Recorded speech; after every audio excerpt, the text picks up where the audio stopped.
যুক্তরাষ্ট্রের মধ্যস্থতায় গাজায় যুদ্ধবিরতির প্রস্তাব দিয়েছিল ইসরায়েল, কিন্তু শুরুতে সেই প্রস্তাব প্রত্যাখ্যান করে হামাস।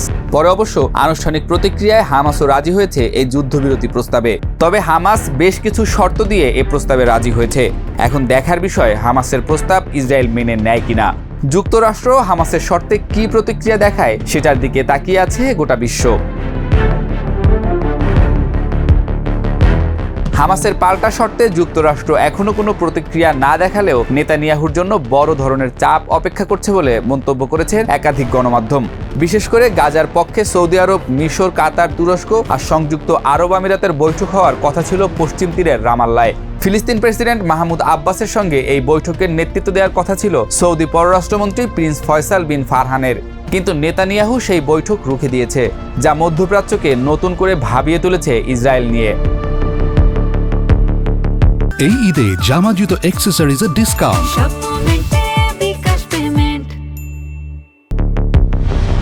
গাজায় যুদ্ধবিরতি নিয়ে যুক্তরাষ্ট্রের দেয়া সর্বশেষ প্রস্তাবের আনুষ্ঠানিক প্রতিক্রিয়া জানিয়েছে ফিলিস্তিনের স্বাধীনতাকামী সংগঠন হামাস। সংগঠনটি বলেছে, আমরা গাজায় স্থায়ী যুদ্ধবিরতি চাই।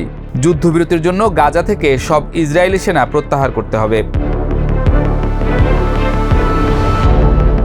হামাসের বিবৃতিতে বলা হয়, মার্কিন প্রেসিডেন্ট ডোনাল্ড ট্রাম্পের মধ্যপ্রাচ্য বিষয়ক দূত স্টিভ উইটকফের যুদ্ধবিরতির প্রস্তাবের বিষয়ে মধ্যস্থতাকারীদের কাছে প্রতিক্রিয়া জানিয়েছে হামাস। হামাসের প্রস্তাব অনুযায়ী তারা 10 জীবিত জিম্মি ও 18 জনের মরদেহ ইসরায়েলের কাছে হস্তান্তর করতে রাজি। বিনিময়ে ইসরায়েলকে ফিলিস্তিনি বন্দীদের মুক্তি দিতে হবে। এই শর্তগুলো স্টিভ উইটকফের প্রস্তাবের সঙ্গে সামঞ্জস্যপূর্ণ। বিবৃতিতে বলা হয়, এই প্রস্তাবের লক্ষ্য স্থায়ী যুদ্ধবিরতি, গাজা থেকে সব ইসরায়েলি সেনা প্রত্যাহার এবং ফিলিস্তিনের জন্য মানবিক সহায়তার অবাধ প্রবাহ নিশ্চিত করা। হামাস জানায়, জাতীয় পর্যায়ের আলোচনার পরই তারা এমন সিদ্ধান্ত নিয়েছে। বিবৃতিতে যুক্তরাষ্ট্রের যুদ্ধবিরতি প্রস্তাবে সরাসরি কোনো সংশোধনীর কথা বলা হয়নি। তবে বিষয় সংশ্লিষ্ট এক ফিলিস্তিনি কর্মকর্তা বার্তা সংস্থা রয়টার্সকে জানান, হামাস প্রস্তাবে কিছু সংশোধনের প্রস্তাব দিয়েছে।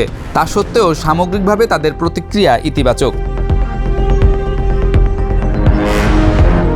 ইসরায়েলি প্রধানমন্ত্রী বেনিয়ামিন নেতানিয়াহুর দপ্তর হামাসের প্রতিক্রিয়ার বিষয়ে তাৎক্ষণিকভাবে কোনো মন্তব্য করেনি।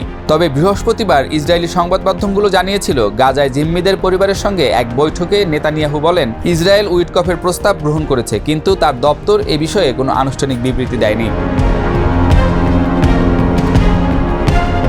গত মার্চে যুদ্ধবিরতি ভেঙে যাওয়ার পর থেকে হামাস ও ইসরায়েলের মধ্যে বেশ কয়েকবার আলোচনা হলেও গভীর মতপার্থক্যের কারণে কোনো সমাধান আসেনি।